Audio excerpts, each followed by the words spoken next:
Right here. Spoiling it. We're calling it before it happens. Imperial Recruiter is going to be the final box topper. What's going on, guys? What is this? Episode 32? 32 of the SnapCast Podcast. Welcome. This is a podcast for competitive Magic players with a casual interest in MTG finance. If you found us, and that sounds like you, then Welcome. You've landed on the right place. What's going on? We got a cool episode for you today. Have you guys seen? There's more of these Double Masters spoilers, and man, are they getting hot. Nothing is sacred anymore, man. Nothing is sacred. Also, who knew Lightning Bolt is really good in Modern right now? It's best card, man. Best card in Modern. If you didn't know, Lightning Bolt. Every deck is red. Every deck is red. And they all run Lightning Bolt, except for Dredge. Man, what's up, guys? Thanks again for joining us.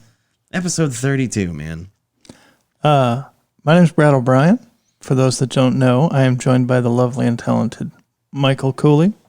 I don't know who the hell you were talking about, but that isn't me. Lovely, talented. Some people are listening to this as an audio podcast and won't be fooled. For those of you that are listening as an audio podcast, feel free to check us out on YouTube. Well, if you're just listening to the audio, just make sure you say handsome as well, because they ain't going to know. If you haven't already, please like and subscribe to our channel so that you can catch future episodes. We would really appreciate it. Absolutely. Really helps us out getting that YouTube algorithm. And yeah, dude. Plus, we always just got sick content that you guys are just going to love listening to. If you're at work, if you're in the car, if you're just jamming along and you need some good energy and positive, good advice throughout your day, man, tune into us. I could do some MSR. Meditation. Some real soft-spoken stuff. So we were looking at, more of the spoilers. Last week we did pretty much a whole episode on these Double Master stuff. And yeah. Mike and I got into a cool conversation earlier, really talking about how expensive some of these cards are going to be and how desirable some of these cards are going to be. And I have a theory that I actually think bodes pretty well for me. Yep. That I don't necessarily want the most desirable box toppers. I don't necessarily want the Karn Liberated box topper. I don't want the Jace box topper. I mean, we'll take them if we crack them. Right. I'm not going to kick it out of bed for eating crackers if it shows up. But I'm not going to spend that kind of money on it. Yeah.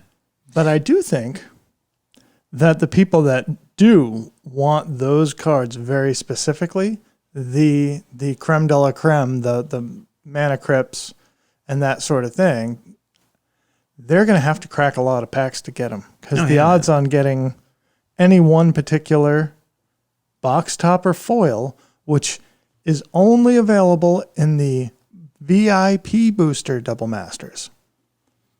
Now, that's something we didn't talk about really last week. No, dude. These VIP boosters are pretty interesting. We've got a quick pop quiz for you guys, for all you math whizzes out there, right? Here's the first pop quiz. What are your odds of cracking a mythic from a VIP booster box? And we're talking mythic in the two spots where you get a foiled box topper, right? So you get your foiled, you have two foil spots in your VIP boosters that you pay $100 for, by the way. Well, there are more foils than that, but two box toppers that are foil. Two box toppers that are foil. What are your odds of cracking a foil mythic box topper in these VIP booster packs? Go. And if you wanted to pause there and figure it out, we're just going to cut to the spoilers right here. You got to trust my math. I ain't going to break it down. It's going to be boring. Ain't nobody going to listen to this stuff. But your odds are of cracking. What? Why did you just sad me out over here? That actually wasn't what I was aiming for. You get... Hey, yo. God, if I got that sound everywhere I went. Anyways, 56% is your chance of cracking a mythic.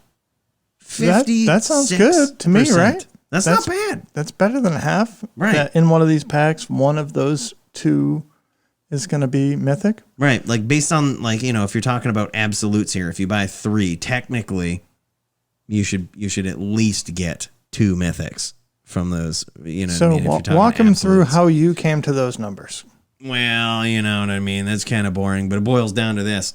Brad told me, he's like, look, your odds of getting a rare are twice as good. And this is confirmed by Wizards. By Watsy, yeah.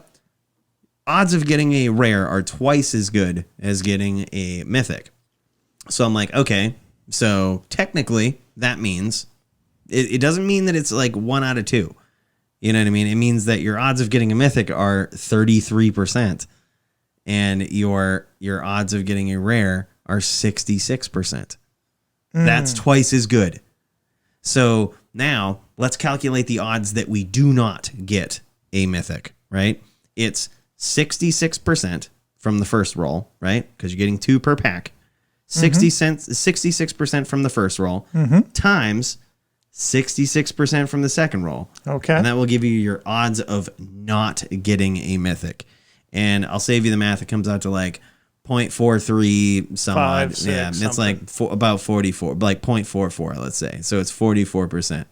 So that means the rest of it means you're going to crack at least 1 mythic. And that's 56%. Welcome to the SnapCast Podcast. And you've been listening to... No.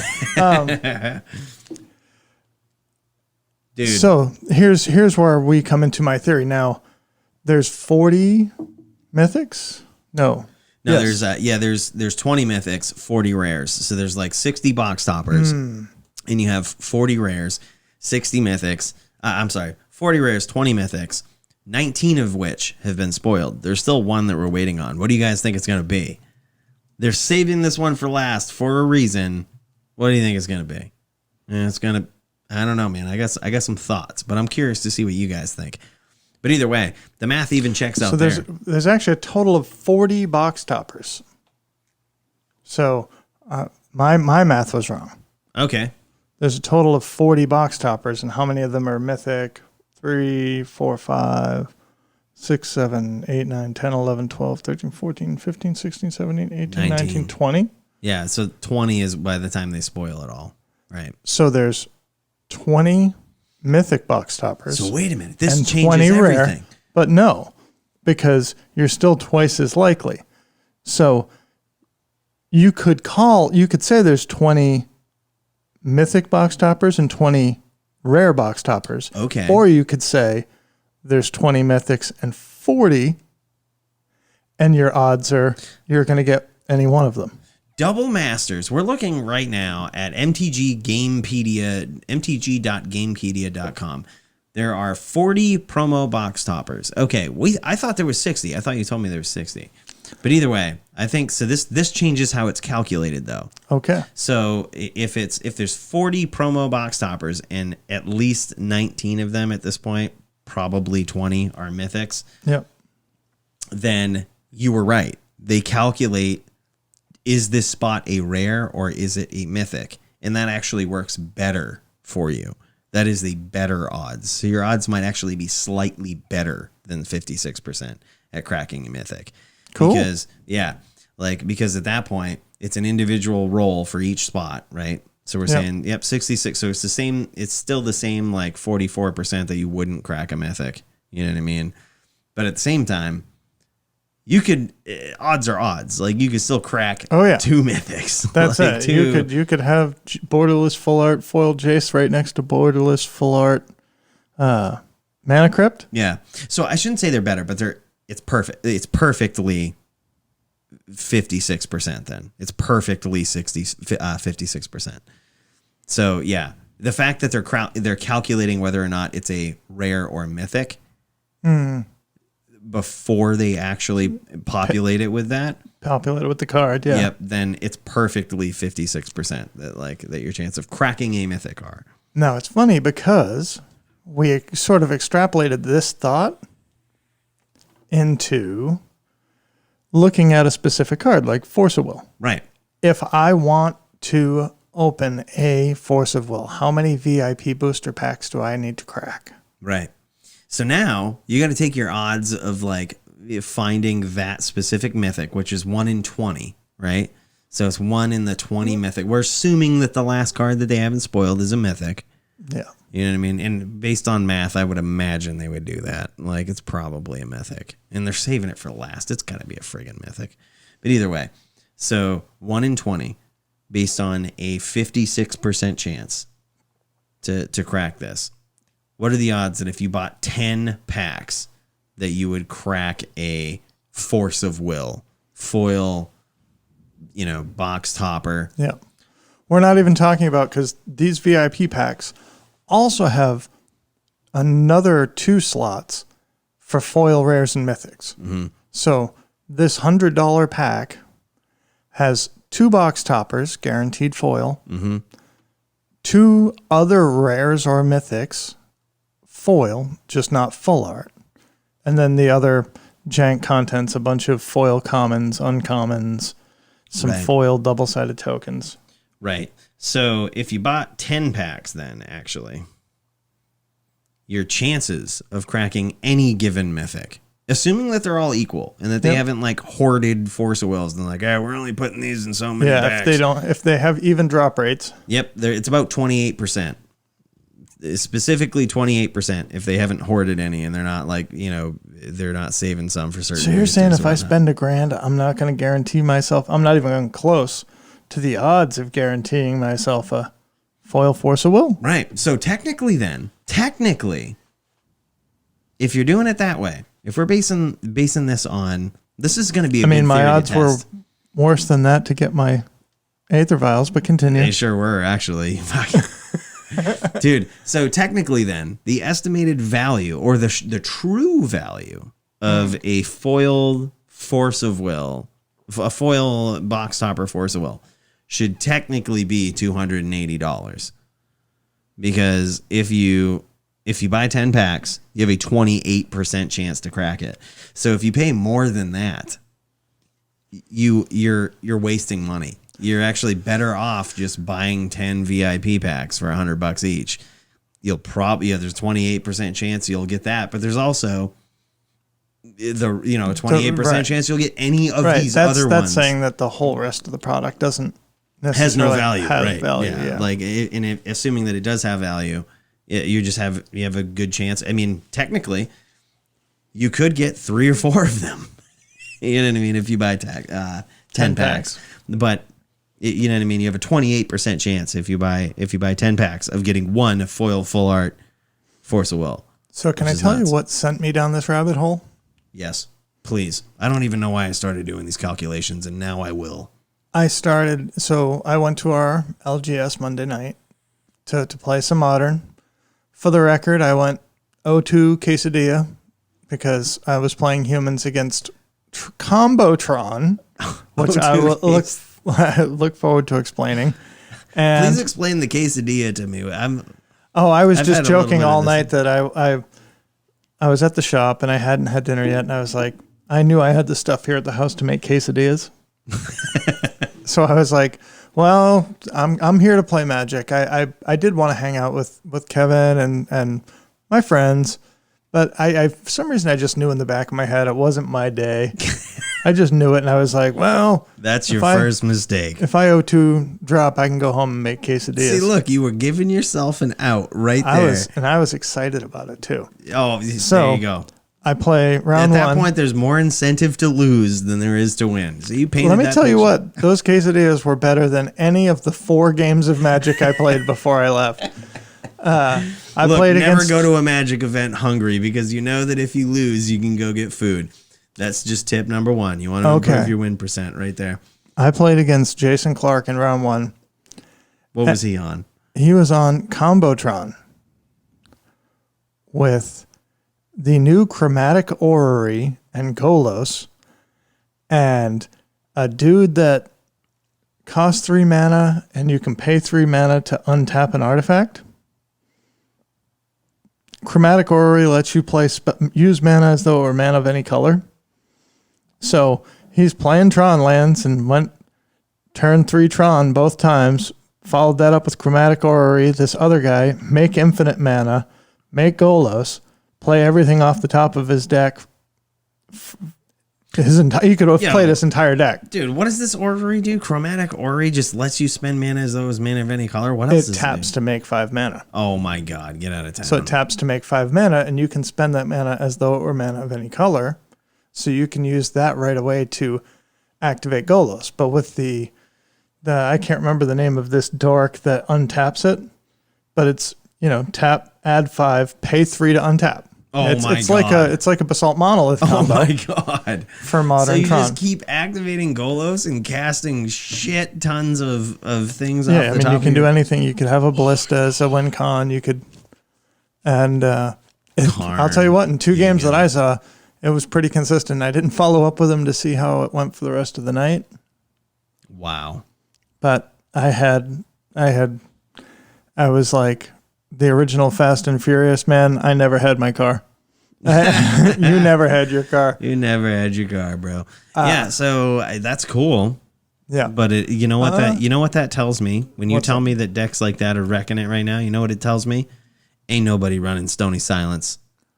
Ain't nobody running it. So it's funny when I sat down and talked. I was sitting with John Stover and we were talking about how burn heavy the meta has been there, and I was looking at my deck, looking at my sideboard, looking at my collector oofs and saying, all right, let me swap these out for something else that's better in these aggro matches and the burn matches. So I took my 2 quote unquote Stony Silences out of the board. Oh my for god. Monday. Oh my god. Yep. There's a big mistake, man.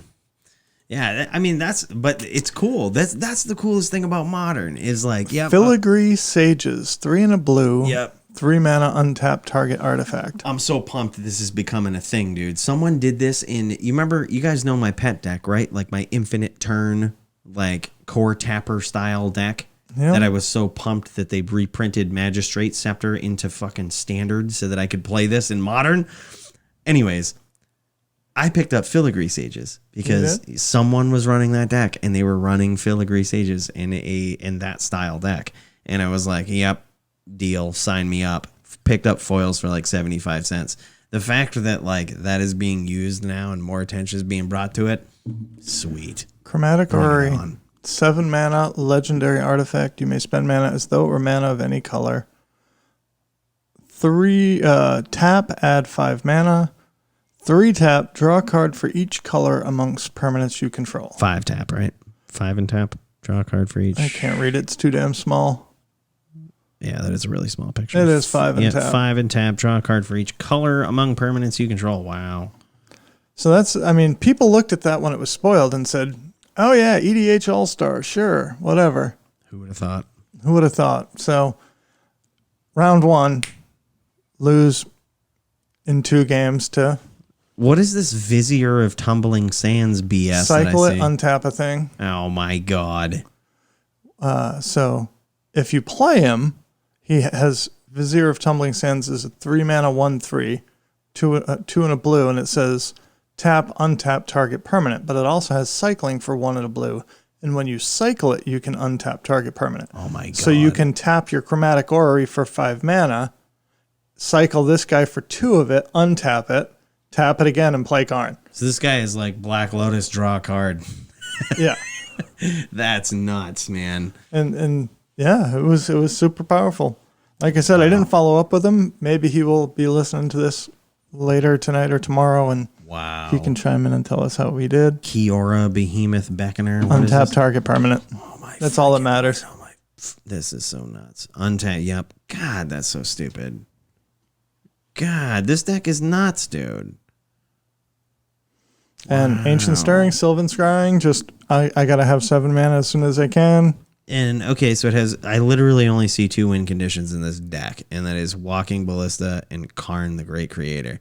And that's only assuming that Karn goes and gets something that can win. Platinum Angel, Memnar. And this is just one. This is one build of it. Jason was playing Karn Liberated. I mean, it was more. I'm pretty sure he was. Dude, Memnarch is a thing again. So with this whole combo where you can untap this, you just steal all of your opponent's stuff. God, that's so stupid. That is so stupid. Then I went and played round 2, and I played against young Craig on regular green Tron, and got my shit pushed in again. Dude, this is what I got to say about Craig, right? Craig is like the kid at the shop that you watched grow up into a phenomenal Magic player, and you get to this point where you still don't want to admit that they're a good Magic player. You're like, yeah, I'm just a kid. And then he kicks your ass, and you're like, damn it. Yeah, I know, obviously, playing humans against Tron, it's always this race to Ugin or race to O-Stone or whatever it is. And couldn't get there. And I don't even remember now. I built up like a crazy board with two Meddling Mages and an image naming something like to keep him off. And he still managed to... Walking Ballista, Ugin. Yeah. Karn. Like Oblivion Stone. Oh, my God. Deck is nuts. Yeah. And so I lost that round in 2 games as well. Went home and made a friggin' quesadilla. So I O2 quesadilla. I like that. And then the next day I was listening to the Think Twice podcast, which features crafty brewer Ali Eldrazi, also known as Ali Eldrazi on Twitter. And he was having a hard time having a conversation during their podcast. And the guy's like, dude, what are you doing? And he's like, I'm eating a quesadilla. I was like, okay, my people. Ali Eldrazi is his real name. Yeah. That is so cool. Ali Eldrazi. Ali Eldrazi. Well played. Well played, sir. Yeah. That's cool. So, dude, what about these spoilers? What does this mean? What is this going to do to these formats here? I just realized the tangent that we went on. You asked me, or I asked you, if you wanted to know why I started this whole rabbit hole. Yes. With the odds on getting specific cards. I still want to know. Excellent. Do you, dear listener, still want to know? They're like, no, keep going on this rabbit hole. And they're like, screw you guys. I'm going to make a quesadilla. Yep, so many viewers. I want full art foil Meddling Mages for humans. Get them. Well, this is your chance. Obviously, this is the only time they've ever been printed. This is my only chance. Your only chance. But my question is, how much are they going to be? Are they going to be an expensive box topper? I feel like some people will be disappointed to crack a Meddling Mage for their box topper. And that's just me being honest.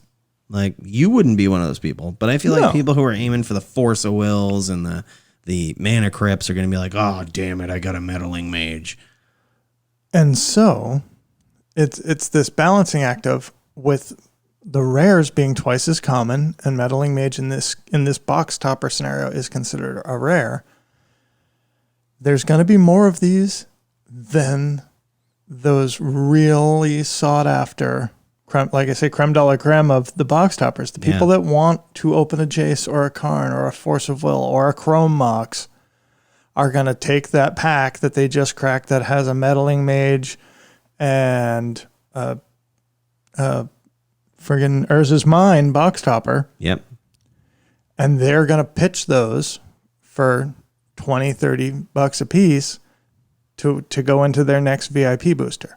Because as we just said, you might have to crack 10 VIP boosters to have a 30% shot. I'm totally roughing the numbers up here at one specific card. Yeah. So I actually have a great deal of confidence that this set is going to tank card prices in the short term. Oh, absolutely. Absolutely. Like, if you were looking to get any of these cards, the regular versions, just so that you could play, like, certain decks in Modern. Oh my God, I can't wait. Your luck is about to go through the roof when this set gets reprinted, man. Or, when the set comes out. Yeah. Because there's so many reprints, dude. Bob's, friggin', The Last Mythic. Oh! I think that might be the last Mythic. Wow, dude. This happens every time. This literally happens every time. We start doing a podcast and they start releasing these cards right here. All right. Here it is. You guys heard it first. We're going to do our best to get this podcast out there as soon as possible. You heard it first right here. Imperial Recruiter being reprinted. Tell me there's a box topper with this. This is a mythic. I'm not seeing it yet, but that doesn't mean that there isn't. There's gotta be. They're saving a mythic for last. There's no way they went 21 rares and 19 mythics in this pool. No one put themselves through that sort of hell with math at Wizards here. Like this has got to be. This has got to be the box topper. Right here, spoiling it. We're calling it before it happens. Imperial Recruiter is going to be the final box topper. You heard it right here first. One of the things that, especially for these preview seasons, that I hope listeners will hold me accountable to, but when we get excited about a preview card like this, I do want to give credit to the people that had the card to preview it. So this was Weekly MTG. I don't know who the hell that is. Yeah. Is that like actually a Wizards site? Let's go check it out. I actually didn't even know that until you just mentioned it. If you guys, I'm sure you all use Mythic Spoiler to go look at your spoilers. They tell you. Okay, right so that's there. actually a WotC spoil. Okay. So they saved that one for themselves. But like, we got really excited when we saw Oubliette earlier. Yeah. By the way, the Black Lotus of Pauper is being reprinted. Oubliette with actual like legible text. Exactly. So put it this way: does anyone actually know what Oubliette does? It like exiles a creature somehow, yes. right? Like yeah, Says removal. No. Yeah. Like, who knows what the exact, like, oracle text of this is? Not a lot of people do. Basically, it is a very overpriced common card for nobody knows what it Times. means. It's the translation's been lost to history, although some people do think it means whale's vagina. A whale's vagina. I'm pretty sure it actually means Saint Bernard, a saint. Saint Bernard. Nope, whale's vagina. Yeah, you heard it here first. I'm pretty sure I stole that from Anchorman. Yes, Anchorman. What was he talking about? Saint San Antonio? No. Yeah, no, it was in California, wasn't it? Yeah, it was. I don't know. Bob quiz number 2. What was he actually talking about? I haven't watched that movie in 10 years. Yeah, I know, man. But that was so epic.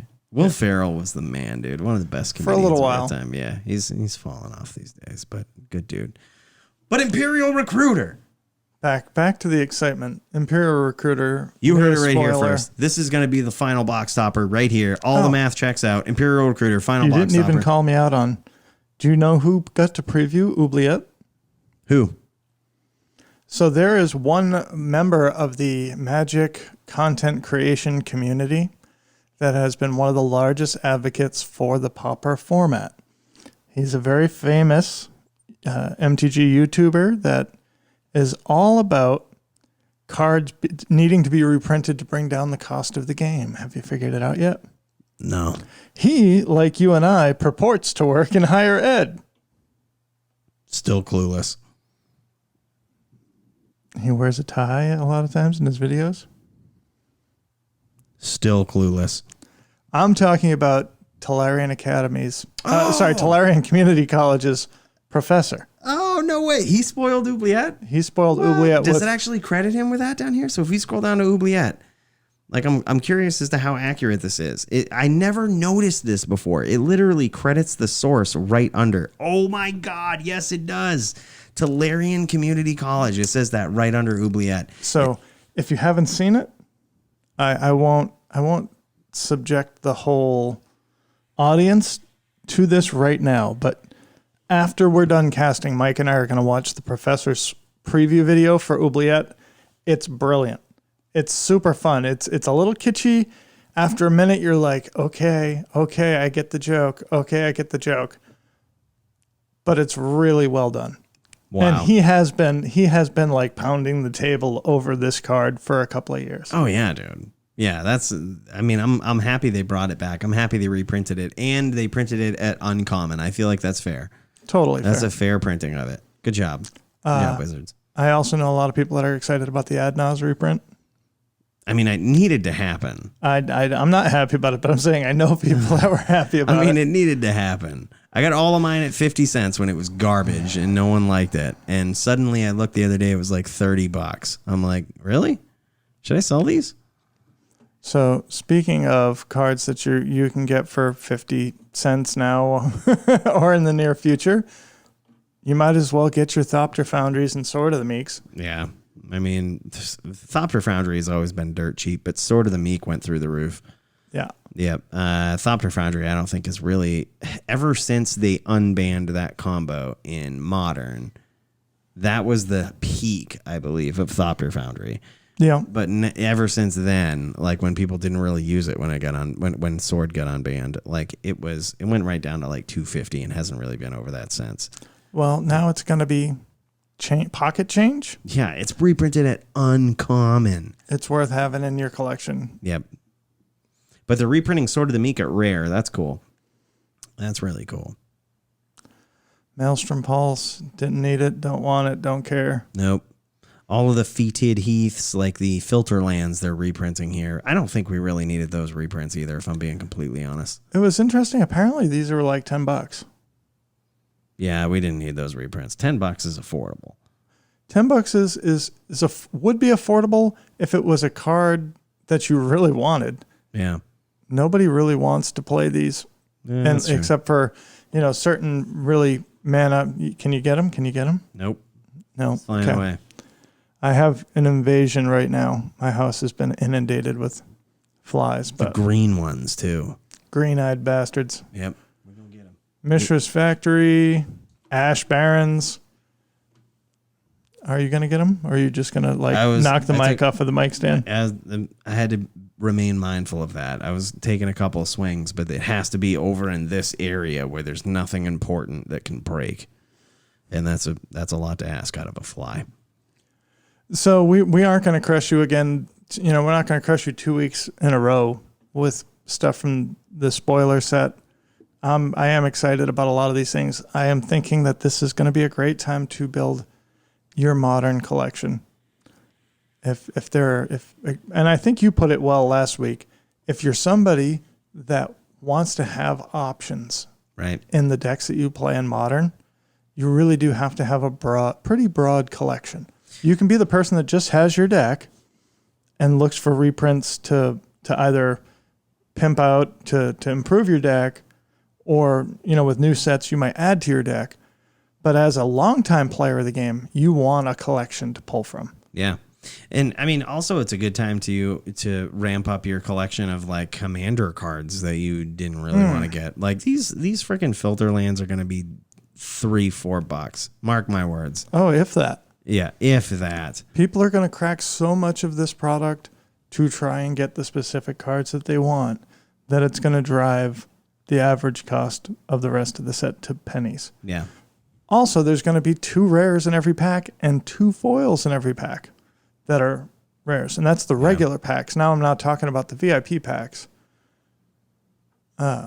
So I think that this is going to tank the price of a lot of these cards, except for the most premium versions. Yeah, and let alone we haven't even mentioned like the swords that they're reprinting, like all 5 of them getting reprinted. Like, so if you didn't have those in your commander collection or even your Modern collection for certain decks, like those are probably going to go down too, because I see box topper art for these, and people are going to be trying to crack those. The regular versions are going to go down. Like, dude, trust me, some of my best investments personally in cards have been right after they've been reprinted. You just wait a little bit, wait a few weeks, and watch what they tank to, and then just go get them. According to MTG Goldfish right now, the number 1 deck in the Modern meta is actually an Azorius control deck featuring Stoneforge Mystic, which just caught a reprint. What the hell was that? That was some thunder. Did y'all hear that? You mentioned Stoneforge, and the gods come down on you. Stoneforge Mystic. Boom! So there's that card just got a reprint, and the sword in here got a reprint. Wow. And the Batterskull got a reprint. Yeah. I actually wrote down, I was looking at this list earlier today. Archmage's Charm is a rare from Modern Horizons. Right now you can get a non-foil between $3 and $4. The foils are between $34 and $40. Wow. That tells you it is a serious contender. Yeah. it's a card you probably can afford to get right now that you might not be able to afford to get in 2 years. And that price hasn't really gone up much since it's printing. Like, it's still, like, it was, when it came out, it was like $3-4. Like, you know, the regular version of it. Yeah. And the fact that the foils are up that high now tells you people are seeking it. Like, dude, people are going. What do you think I'm holding my cheat notes over here. I didn't see him. I didn't see him. Put me to the test, bro. What do you think that the foil alt art Grim Tutor is right now? $25. Oh God, I wish. What is it? It's like $38. What? Which I still think is pretty good. Oh, foil alt art. The foil alternative like art, full art. Basically the box topper Grim Tutor. Can I just say that blows my mind? Like, Grim Tutor alone was $200 recently, and now you tell me you get a foil, you know, full bleed version of this thing for $38. God, dude. Well, what are we waiting for? Like, why don't we just bin that right now? I almost did today. Yeah, I might just go do that right now. I was thinking, all right, I'm going to give it another couple of days, and so I've been checking on that one every few days, and it's at the point now where it seems to be holding a price, which leads me to believe in a couple of days I'm going to check and it's going to be $45. Right. Like, would you let that go? Like, if you got a foil, full bleed, full art Grim Tutor, hell no. Would you let that go? But for I'm an idiot. $38? I don't sell my cards. Like, I was looking at City of Solitude today thinking, I could sell those right now for twice what I paid for them. Wow. You know? Wow. When did we pick that? A month ago? Month and a half ago? Oh, yeah. Man. We've made some good calls, I'm telling you. We have. Sometimes. Maybe when we get to episode 50, we'll do another reflection, and then we're going to have to go through a bunch of episodes and scour our episodes for picks again because we didn't keep up the... Dude, but look at this, though. So on eBay, hold on, I should really sort this, but the first one that popped up that actually had a buy it now for Grim Tutor foil full art was $42. So it's like already going up. Oh, wow. Borderless alt art Grim Tutor pack fresh. Okay, that's not the foil. Non-foil. Non-foils are going for 25, between 22 and 25. Yeah. Yep, and then here it is. Borderless, no, non-foil, $38. Foil, $43. That's the cheapest one on eBay. $43. So you're going to pay $45 with, you know, taxes and all that. Wow. Yeah, if you can get them for $38, dude, it doesn't seem like a bad idea. How much do you think the meddling mages that I'm talking about, like that's my big ask from this set, what do you think those are pre-selling for? So are we talking foil full art? Oh, yeah. Foil full art. I'm going to say, don't show me. I'm going to say $28. It's funny because we're talking about that while I bring up the near mint foil Grim Tutors, $39 on TCG. Wow. Yep, TCG, the place to go. Don't go to eBay right now. But let's look up Meddling Mage. I'm going to say $28. Borderless. Borderless is $15. Near mint foil, $15. You're kidding me, dude. There was a time in history where the regular version of this was $8. So, and I looked at this 2 days ago and it was $60. Whoa. So either people have started to get their stuff ahead of time and started cracking it, or people have done the math like you have. Okay, for every Karn that I get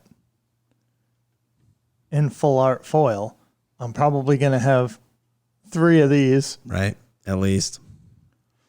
I don't know if that's true, but like, you know what I mean? Don't check our math at least, on that. For every person that gets one of these cards, there's probably going to be, there's going to be a lot of meddling mages. Let's just say that. And people aren't going to be happy about that. I feel like if you're not a humans player and you crack that as your foil box topper, that's not one you're going to be super excited about. What I'm not super excited about is you can buy a box of this set for $300 and you will get 2 box toppers in your box, but they're not foil. So I literally... Wow. I don't want to talk about it, but say a person that we know had bought a box and then found out after the fact that neither of the boxes that they pre-ordered could get that person a foil box topper. That's so ridiculous, man. Wow. It's and still I think that this set has so much value. I know I should have spent that $600 on singles. Oh, so it was you all along. Wow. Take the Scooby-Doo me and take the mask I would off. have never guessed. I was talking about my friend, but really I meant me. Asking for a friend. Do you get foils in these boxes? But now look at this. There's some people have these on here for $65.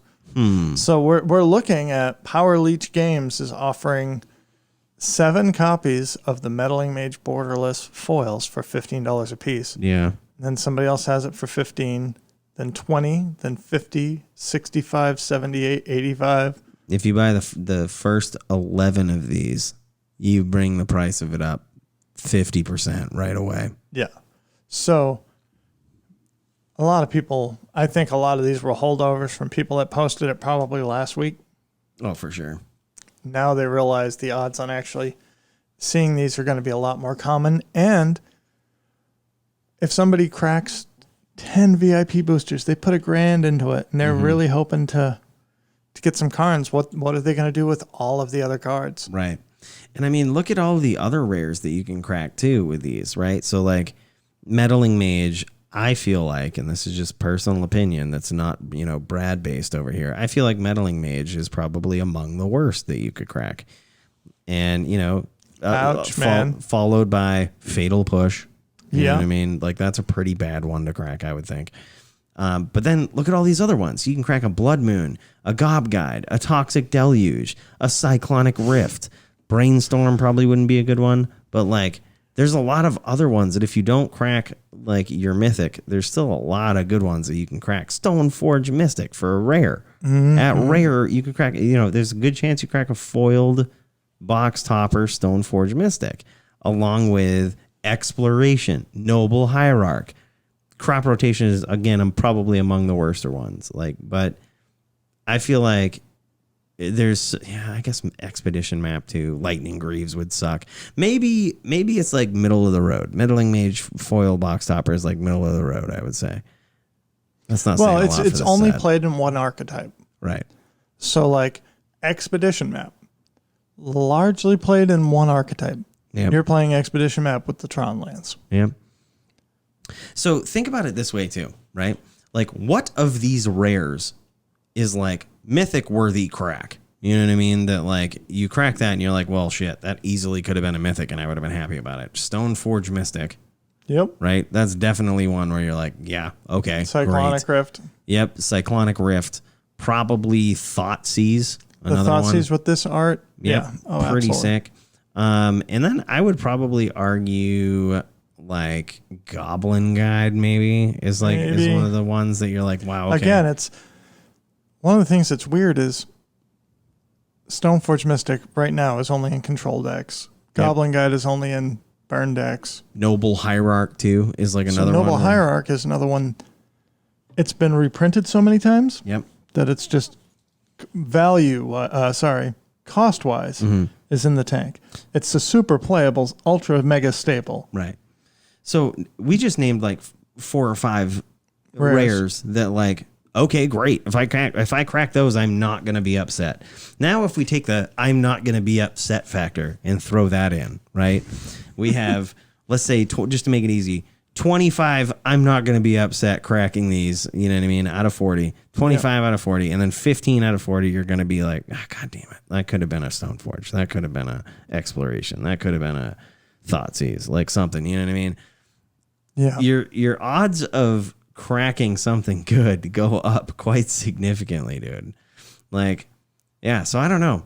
I feel like there is going to be that level of like disappointment with some of these like foil box toppers that people crack, especially if you get like a Lightning Greaves or whatnot. Like we didn't need that. You know what I mean? No. Like we didn't need that. Academy Ruins, cool card. We didn't need that as a foil box topper. You know what I mean? Either way, I feel like at that point, it's going to drive the price of those like sort of subpar, I guess you could call them, like foil box toppers right down. And we're already seeing it. You can get a Meddling Mage right now, foil box topper, $15. There used to be a day where the regular version of this, before the humans deck was even a thing, was $8. I remember those days. I was like, this trash card is worth $8. Yeah, sure, I'll trade it away. I traded away all mine. And yeah, like, but either way, now it's not a trash card. I was just a new Magic player. But at the same time, like, holy, that is such a good card, man. And like, I feel like it's going to be a disappointment in like one of the lesser valued rares that you can crack. So yeah, I mean, I'm curious to see what it goes down to. To be completely honest, I'm not sure if 15 is going to be the floor for that. There's a lot of other stuff too here. Look at this. Urza's, what was the other one? Mishra's Factory is getting reprinted. Is that getting reprinted at Uncommon? So right now I'm looking at TCG Player, 4 Double Masters in general, sorted by market price, high to low. Wow. So ignoring sealed product, the first card at the top of the list. Force of Will. Market price, $377. Wow. That's worth an entire box of Double Masters, basically. Wow. Yep. And these are all foils, you said? All full arts? So that's non-foil. Oh, wow. No, I guess this foil. is saying foil. There isn't a price for the non-foil yet. Yeah. Because there will be non-foils. So the foil, so you mean to tell me the foil Borderless Mana Crypt is going to be $178? Well, I'm telling you that they're pre-selling right now. No, that's foil. That's foil is about $200. Okay. So they're only... God, that's so weird. God, that's so weird. I bet all these prices are just for foil. Yep. Chromax, all the swords. Yeah. What are you guys happiest about that is being reprinted here? What do you think needed a reprint out of all of these cards? What do you hate that is being reprinted, right? What are the ones you like? What are the ones you don't like? If you're an investor, you know, if you're a competitive Magic player like us that has a casual interest in finance, what cards are you upset that they just reprinted?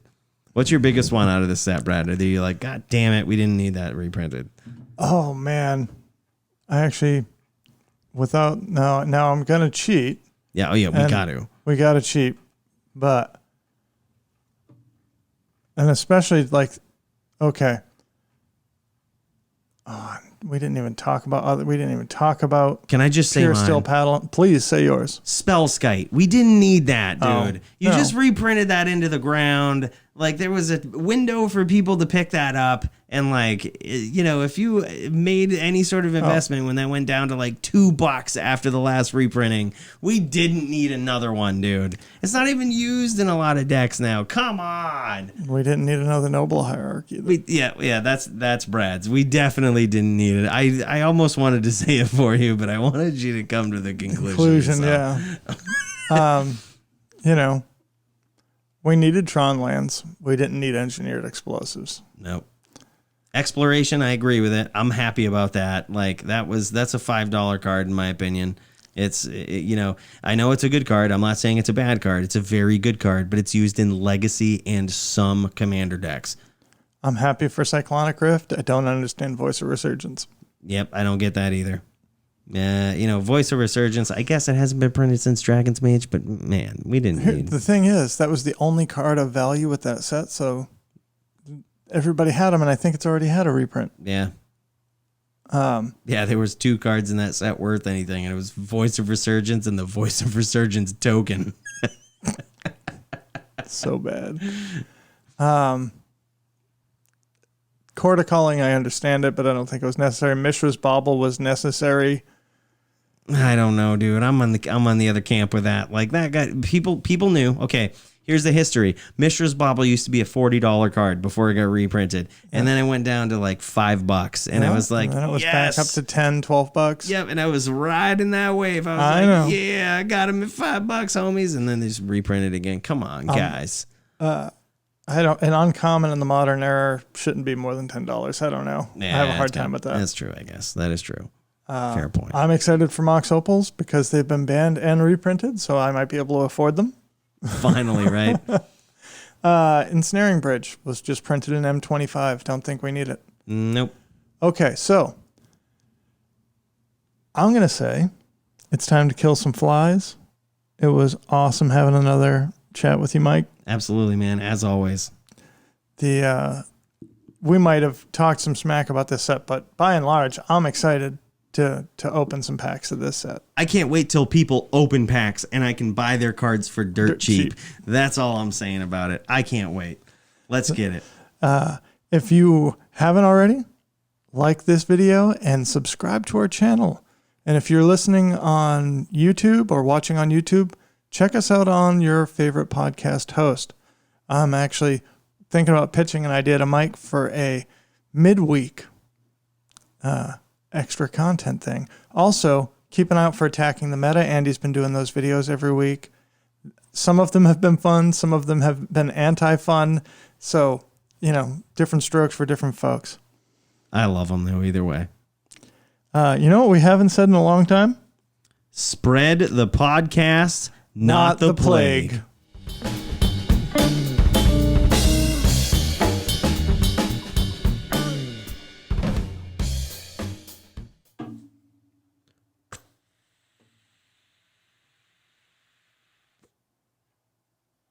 Somewhere he has just like a link to a Google Doc. And in that Google Doc, Jesus, man. I don't want to smoke that fucking thing.